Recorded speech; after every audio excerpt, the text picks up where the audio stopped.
Rain hammered against the deck of the USS Ardent, a gray beast rocking gently in the harbor lights of Norfolk. The air was heavy with salt and the metallic tang of the ocean. But even the weather couldn't dampen the buzz running through the crew. They had heard whispers. A high-ranking admiral was coming aboard for inspection. That alone was enough to set nerves on edge. But the true storm, no one knew yet, was about to begin.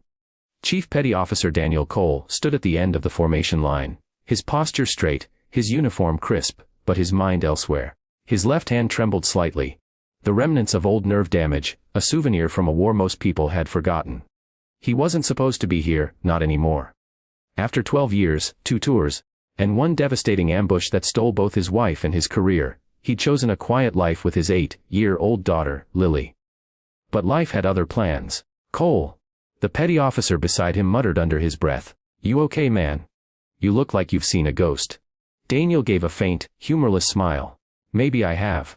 Moments later, a crisp voice echoed across the deck. Attention on deck. Every sailor snapped to rigid attention as the Admiral's polished shoes struck the steel floor. Admiral Jonathan Rees was a man carved from granite. Sharp eyes, a hard jaw, and the kind of authority that could make a room go silent with a glance. He strode past the lines, inspecting faces like a sculptor studying his work. When his gaze landed on Daniel, something flickered. Recognition. Disbelief. The Admiral's brow creased for half a second before his mask of command returned. He continued the inspection, his voice low but measured. Name and rank. Each sailor responded, one after another. Their voices crisp, rehearsed. When he reached Daniel, the deck seemed to grow quieter, as if the rain itself paused to listen. Chief Petty Officer Daniel Cole, sir. Daniel said firmly. The Admiral studied him. Cole Daniel Cole. You served before, didn't you? Yes, sir. Unit. 5th Recon, sir. Retired 5 years ago. Rees's expression didn't change, but his voice carried a new weight. Your call sign. There was a moment. A hesitation, brief but heavy. Daniel's eyes darkened. He hadn't heard that question in years. Not since the desert. Not since the fire, the screams, the loss. Ghost 5, he said quietly. The Admiral froze. His lips parted slightly. The color drained from his face, and for the first time, the men watching saw something no one had ever seen on Admiral Rees. A crack in his composure. The silence stretched. Even the wind seemed to hold its breath. Then the Admiral took a step back. Eyes wide with something close to fear. You can't be. He stopped himself. Dismissed. He turned sharply, his boots echoing as he disappeared toward his cabin, leaving a trail of confusion in his wake. The crew began whispering as soon as he was gone. What the hell was that? One murmured. Did you see his face? Like he'd seen a ghost. Daniel stood there, motionless, his jaw tight. He didn't want to remember, but memory didn't care. It came anyway, the sandstorm, the explosion, the bodies. And the voice. Faint but unforgettable, Ghost 5, this is command. You're the only one left. That night, Daniel sat alone in his quarters, staring at the faded photograph of his wife. Lily's tiny drawing of a smiling family, herself, him, and her mother, was taped beside it. He'd promised her a normal life, far from war and secrets. But now, something told him the past had finally come knocking. His door buzzed. Cole, you awake? It was Commander Ruiz, his direct superior. Yeah, Daniel said, setting the photo down. Ruiz entered, closing the door behind him. Admiral Rees requested you report to his quarters first thing tomorrow. Or 600, Daniel frowned. Any reason why? Ruiz shrugged. He didn't say, just that it's urgent. When Rees left, Daniel sat back down, his mind racing. He'd thought, Ghost 5 was buried with the rest of that cursed unit. Buried under a classified file and a dozen empty coffins. But the Admiral's reaction, that wasn't protocol. That was personal. Sleep didn't come easily. The storm outside grew fiercer, echoing the one inside his chest. At dawn, he found himself standing outside the Admiral's cabin. The deck slick beneath his boots. He knocked twice. Enter, came the voice. Admiral Rees was seated by the window, a cup of untouched coffee in his hand. The lines around his eyes seemed deeper now, his shoulders heavier. Sit, Chief, Daniel sat. The Admiral studied him for a long moment. I read your file. It shouldn't exist anymore. Daniel said nothing. Rees continued, his tone low. 5th Recon. Operation Night Spear. Officially, that mission never happened. All 5 men, KIA. 4. Daniel corrected quietly. 4 died. I made it out. Rees's eyes hardened. No one was supposed to make it out. Daniel leaned forward. Then maybe you can tell me why. The Admiral exhaled, rubbing his temples. Because, Chief, if you're really Ghost 5, then everything we thought we buried, everything we sacrificed to keep hidden, is about to come undone. The room fell silent again. Outside, thunder rolled across the harbor. For the first time since he'd left the battlefield, Daniel Cole felt the old chill of war crawling up his spine. Whatever truth the Admiral carried, it wasn't just about a mission. It was about a secret powerful enough to make a man like Jonathan Rhys tremble. And now, the Ghost had returned to claim it. The hum of the ship's generators filled the tense silence that followed. Admiral Rhys stared into his coffee like it might offer answers the years had buried. Daniel's eyes remained steady on him, though the tension in his jaw betrayed the storm building behind them. Sir. Daniel began carefully. You're telling me I wasn't supposed to survive. Rhys looked up, his expression unreadable. You were supposed to be dead, Chief. Every man on that team was written off the record. The mission files were destroyed, the coordinates scrubbed. You weren't meant to come home. Daniel leaned back slowly, the words sinking in like lead weights. Then why am I here? The Admiral's voice dropped lower. Because someone made sure you did survive. The air between them thickened. Daniel felt that old ache in his chest. The one that always came before memories he didn't want. The sand, the heat, the smell of burning fuel. And then the voice of his team leader echoing in his head. We hold the line, Ghost 5, no one breaks. I need to know what really happened out there. Daniel said quietly. Night Spear wasn't a recon. It was something else. Rhys's eyes darted toward the door before he spoke again. It was an extraction. You were never told what you were pulling out because it wasn't supposed to exist. A man, a defector, carrying intel that could have ended a dozen black operations. The kind of secrets that start wars if they ever see daylight. Daniel frowned. We never found any defector. Just hostiles and an ambush that tore us apart. Rhys nodded grimly. Because there was no defector. That was the lie. The real objective was to eliminate a rogue U.S. asset who had gone off script. Someone inside our own intelligence network. Daniel's stomach tightened. You're saying we were sent to kill an American? The Admiral's silence was the only answer he needed. Why tell me this now? Daniel asked. After 5 years. Why open the wound? Rhys's voice cracked slightly. Because I think someone's trying to finish what that mission started. And you, Ghost 5, you're the only one left who can stop it. Daniel stared at him. Stop what, sir? Rhys opened a drawer and slid a thin folder across the table. It was unmarked, sealed in plastic. Open it. Inside were surveillance photos, grainy, taken from a distance. The first showed a man in a crowded market somewhere in the Middle East. His features were older, weathered, but unmistakable. Daniel's pulse spiked. Captain Evan Rourke. He whispered. But that's impossible. He died in the explosion. Rhys nodded slowly. That's what we all thought. Until 2 months ago, when he resurfaced. Alive and dangerous. Daniel's heart raced. Rourke had been his commanding officer, his mentor, the man who led Ghost Team 5 through hell and back. And now, if these photos were real, he was alive, and being hunted. Why would he come back now? Daniel asked. The Admiral hesitated. Because he's carrying something. Something everyone thought was destroyed in Night Spear. A drive with data tied to multiple covert operations, including one under my own command. If that information leaks, it could burn half of the defense network to the ground. Daniel's voice hardened. And you think I'll help you cover it up? Rhys shook his head. No, Chief. I think you'll help me stop him. Before someone else decides to erase you both for good. The weight of the words hung heavy in the small cabin. Daniel glanced out the rain-streaked window, where dawn had barely broken over the horizon. He had fought enough wars to know when one was starting. I've got a daughter, he said quietly. Lily's the only reason I came back into uniform. I'm not dragging her into another nightmare. Rhys's gaze softened, almost fatherly. I read your file. I know what you've lost. I also know that if Rook gets that data out, the people behind Night Spear will come after everyone who ever wore that patch. Including your family. Daniel froze.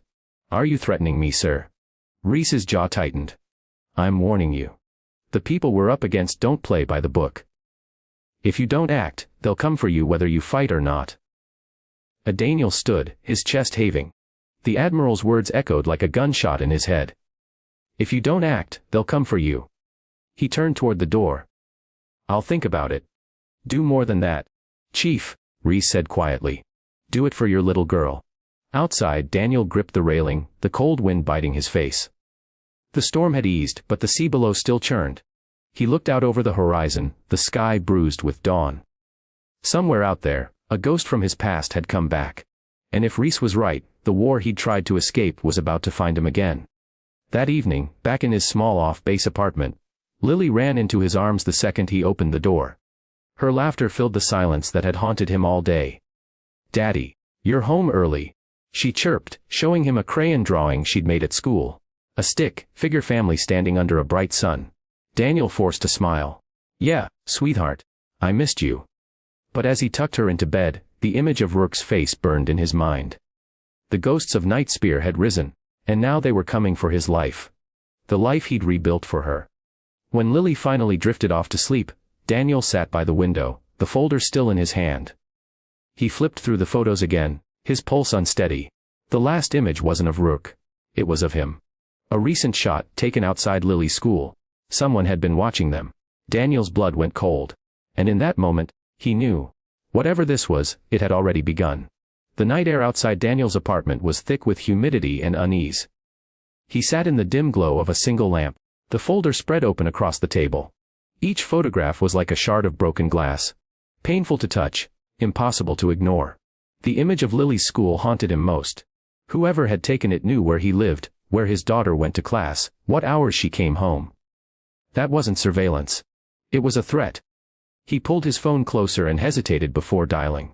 His fingers hovered over the keypad, then pressed a number he hadn't used in years. The line rang twice. A tired voice answered. "If this is about money, you've got the wrong."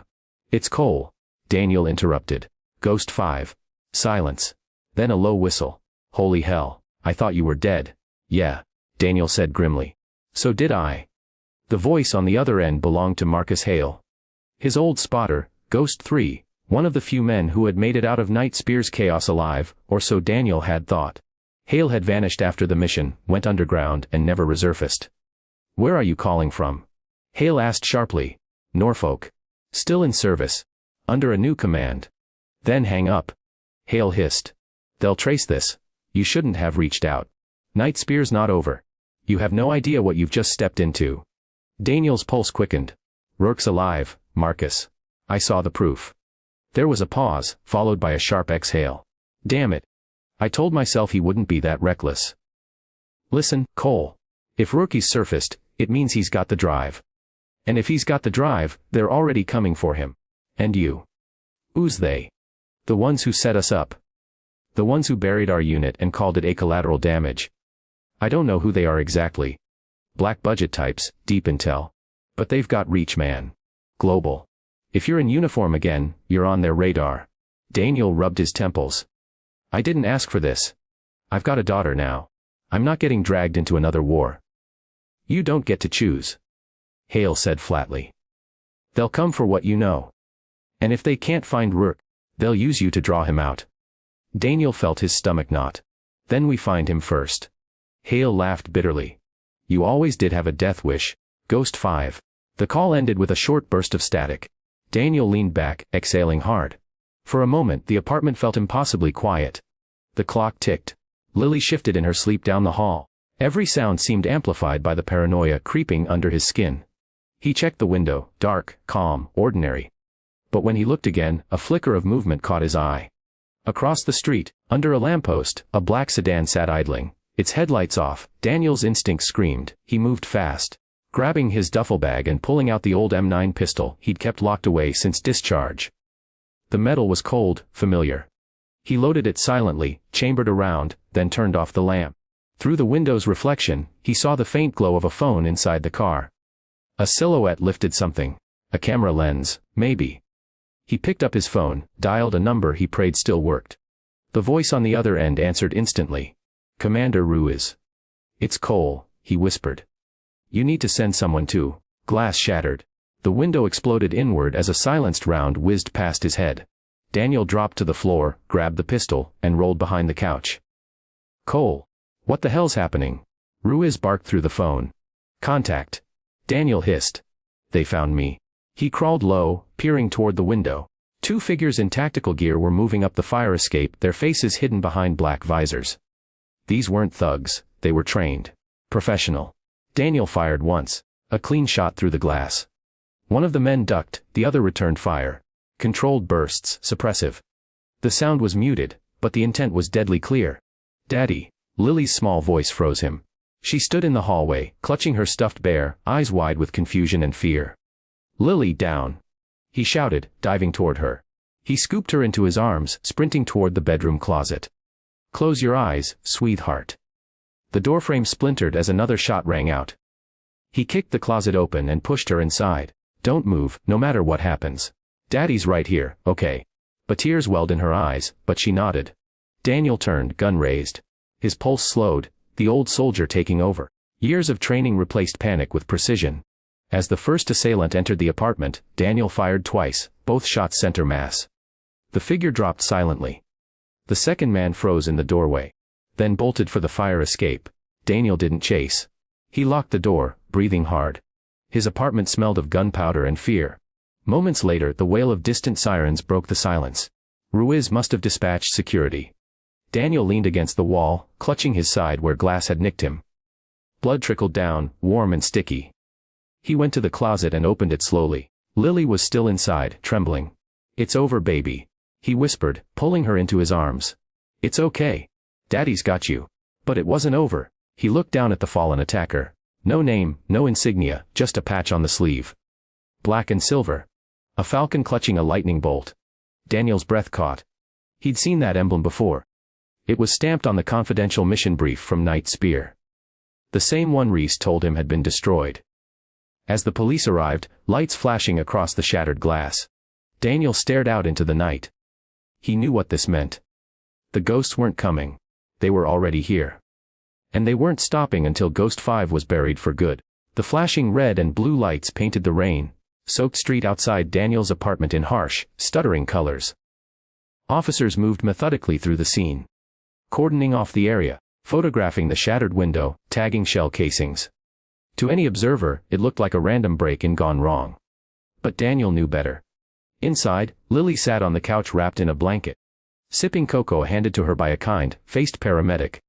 Her eyes were red from crying, but she didn't look away from her father. Daniel kept his distance, answering questions from Commander Ruiz, who had arrived in full uniform, his face tense. "I need the truth, Cole," Ruiz said, keeping his voice low. "Who were those men?" Daniel glanced toward the covered body bag being wheeled out. "They weren't robbers, sir.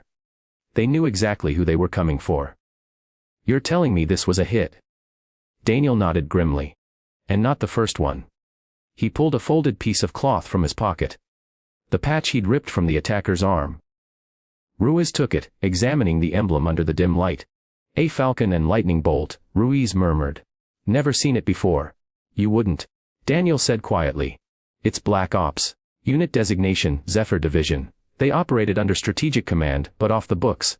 No insignia, no records, no oversight." Ruiz frowned. "How the hell do you know that?" "Because they were the same ones who sent us into the desert 5 years ago." The words hung in the air like a live grenade. Ruiz's eyes flicked toward Lily, then back to Daniel. "You mean Night Spear?" Daniel nodded once. Ruiz exhaled slowly, his composure cracking. "Cole, that mission was scrubbed from every system. Not even the Pentagon keeps a record of it." "Exactly," Daniel said. "And now they're erasing what's left. The survivors." Ruiz leaned closer. "What are they after?" "Rourke," Daniel replied. "My CO. He's alive. He's got a data drive from that operation. Something they don't want anyone to see." Reese confirmed it himself. "Reese," Ruiz repeated sharply. "You told the Admiral." Daniel hesitated. "He told me." Ruiz blinked, trying to process it. "Jesus Christ, Cole. Do you have any idea how deep this goes?" "I'm starting to." The commander's jaw tightened. "All right. I'll file this as a domestic assault, and keep your name out of the report. But you need to disappear. Take your daughter and vanish before whoever sent those men realizes they failed." Daniel shook his head. "They'll find me. They always do." "Then don't run blind," Ruiz said, gripping his shoulder. "Find out who's pulling the strings.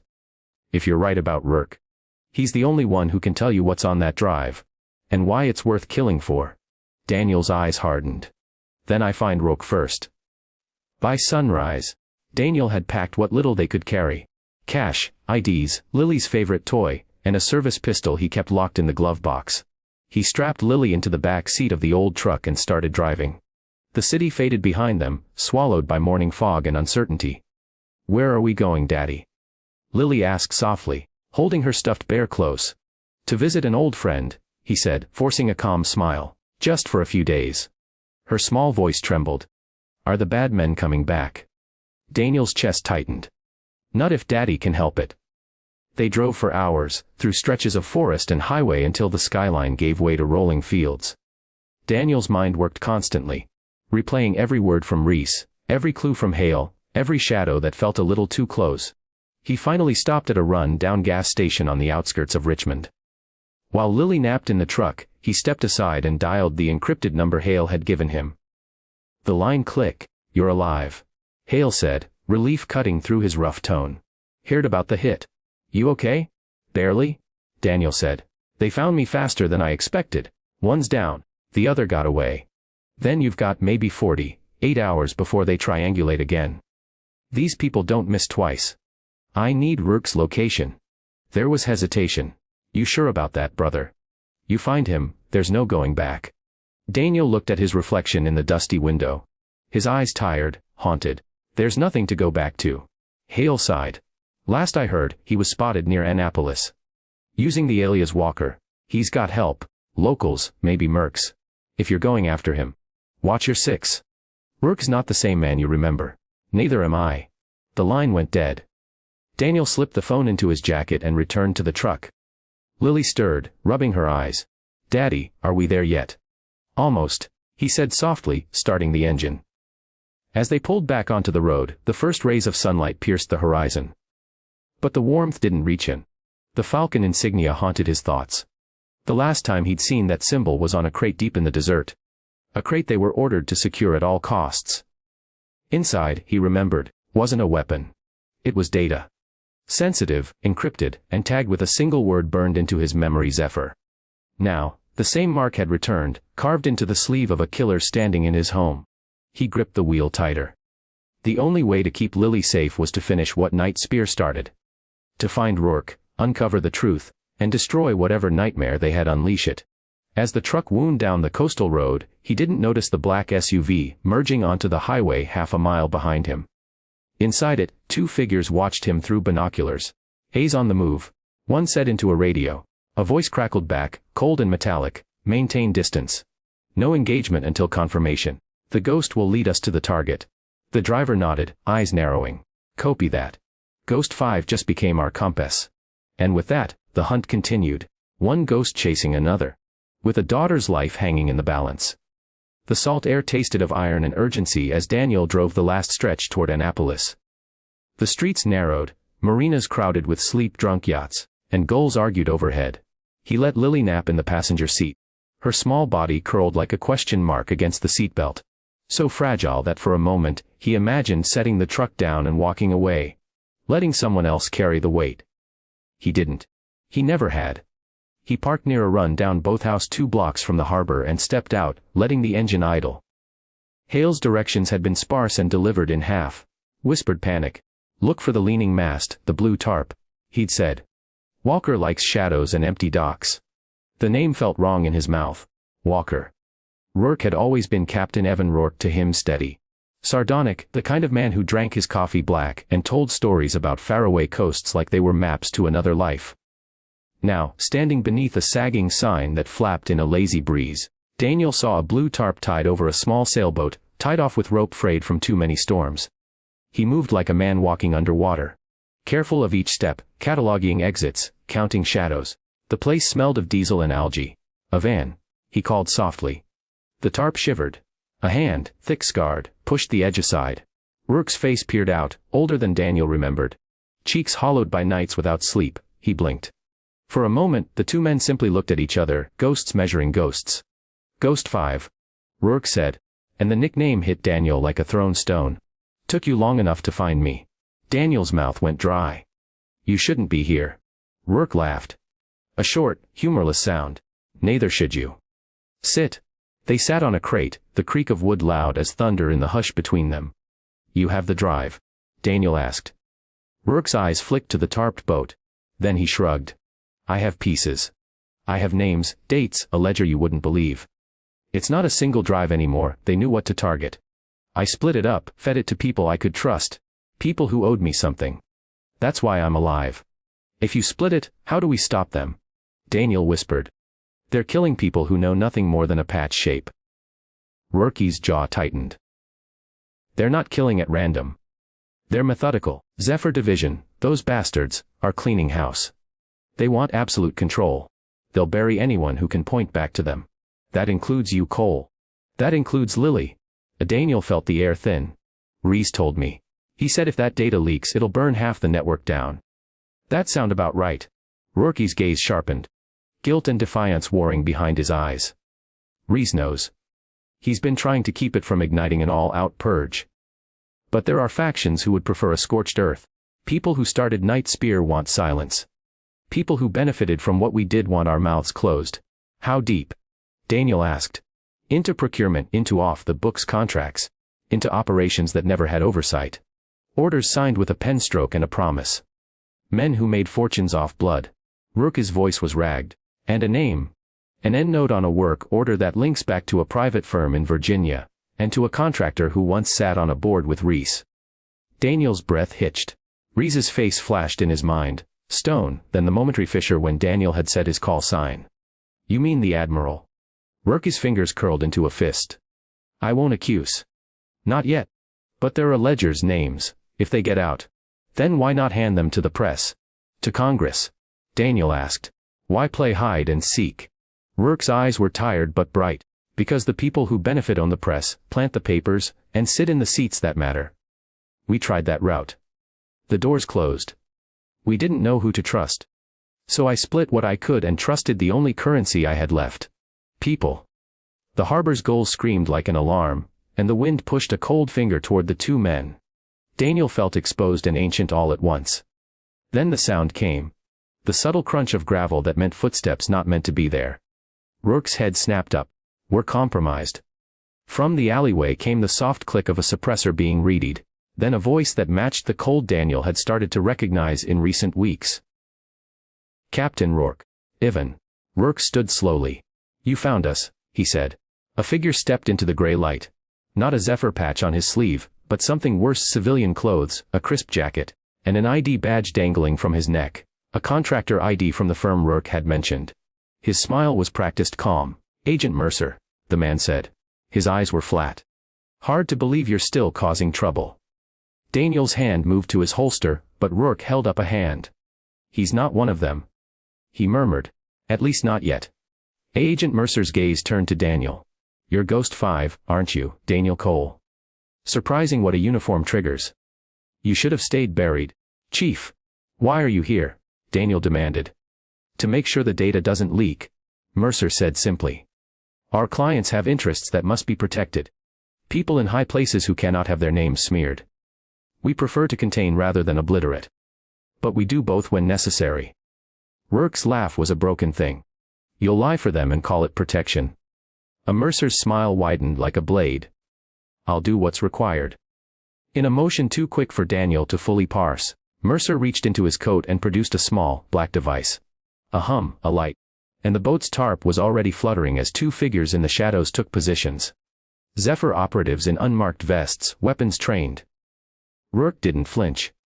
He moved with a soldier's economy, drawing a compact and slamming into the nearest operative. A firefight erupted, sharp, cramped, full of the heat that comes from not wanting to die in a place that smells like salt and rot. Daniel fired. Each round measured, his training a metronome. Mercy's voice called orders into a radio, and the new arrivals obeyed with lethal silence. The ducking and shuffling of bodies filled the space like rain. Lily stirred in the truck, a wind of dread blowing through Daniel's chest. He imagined the SUV that had tailed him. The voice that had said, Ghost 5 just became our compass. The hull of his life threatened to splinter. Then Rourke, blood matted at his temple, twisted, grabbed Daniel by the wrist, and shoved something into his hand, a flash drive taped tight, labeled in blocky handwriting Zephyr Ledger. Part 3. Take it, Rourke said. Get Lily. Don't let them take you. Daniel didn't hesitate. He bolted, sprinting past the crates and into the truck, heart hammering. Behind him, the sounds of men moving, orders barked in a dozen small, deadly languages. He slammed the truck into gear and peeled away, the boathouse shrinking behind him in a flurry of splinters and smoke. As he drove, Daniel tucked the flash drive into his jacket like a prayer. He focused only on the road, on Lily's small face in the rearview mirror. He didn't notice the black SUV that emerged from a side street, aligning itself to box him in. Mercer's voice crackled over a handheld behind him, close enough to be heard through the open window. "You can stop now, Ghost 5. Hand it over, and we'll make it painless." Daniel's jaw clenched. The drive sat heavy against his sternum. It was a map and a match both.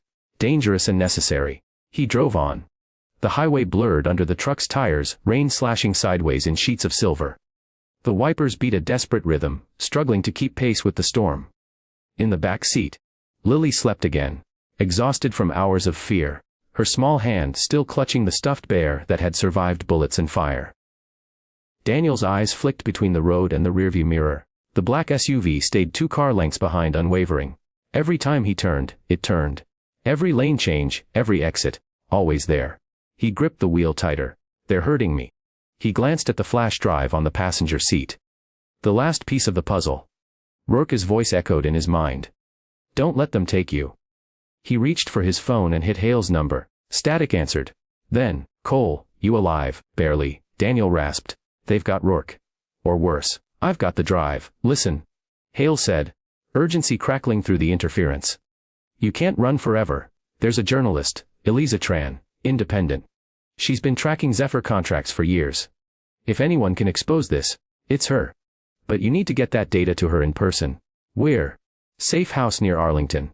I'll text the coordinates." "But, Cole, if they corner you, destroy the drive. Don't let them rewrite the story. Copy that." He hung up just as headlights flared behind him. The SUV speeding up. Daniel slammed the gas, the truck roaring. The road curved toward the Bay Bridge, the wind howling like some angry god. The SUV followed, closing the gap. Lily stirred. "Daddy. Almost there, sweetheart," he said softly. "Just hold on." Bullets cracked through the rain, punching holes into the rear window. Glass showered the seats.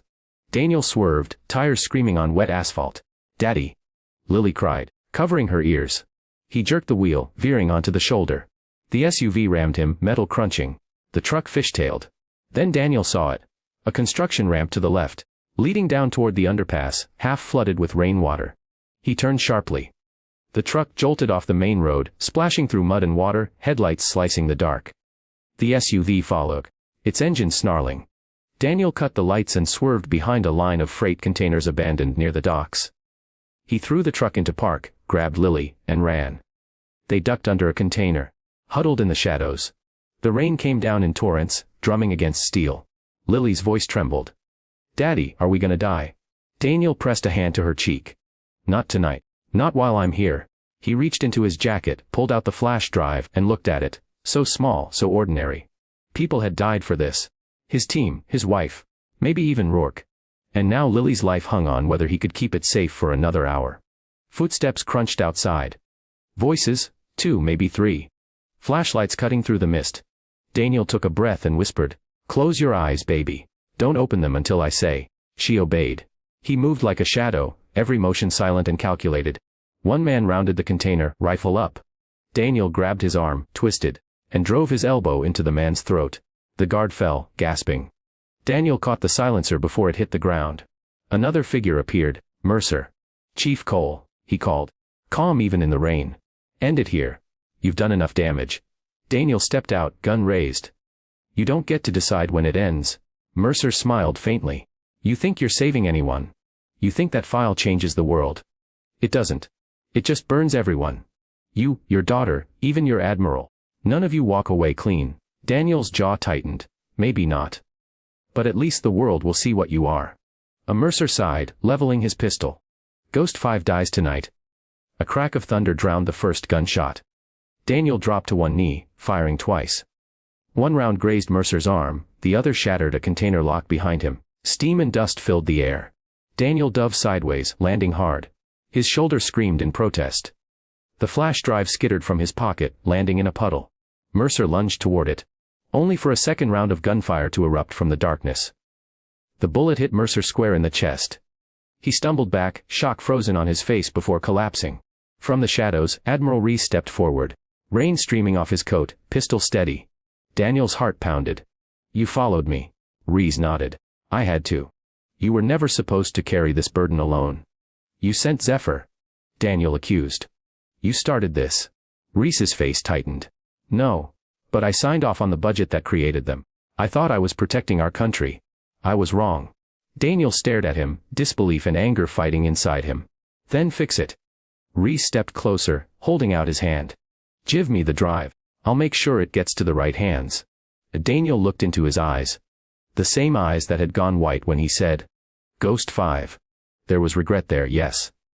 But also something else. He shook his head slowly. "No sir, I can't trust you." Reese hesitated. "Daniel." A low growl of engines echoed from beyond the docks. More SUVs, more Zephyr teams. Reese looked toward the sound, then back at Daniel. "Then go. Take your daughter. Get that drive to someone who still believes in the truth." For a moment, the two soldiers stood eye to eye, bound by guilt, loss, and a war neither of them had wanted. Daniel nodded once. "You won't hear from me again."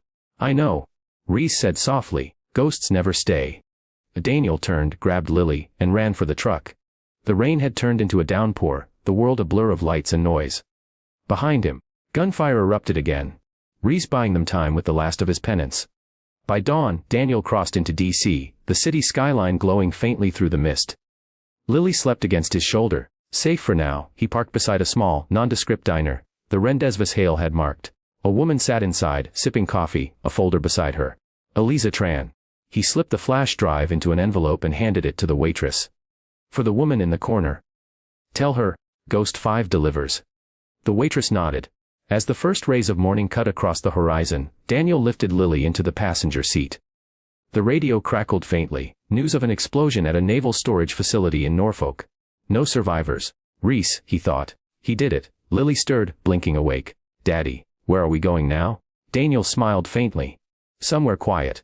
Somewhere new." She leaned against him. "You promise?" He looked at her, at the tiny reflection of sunrise in her eyes, and whispered, "I promise."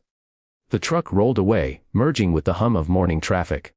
And as the world woke to headlines about leaked documents, government cover-ups, and a fallen admiral, a new story began to spread.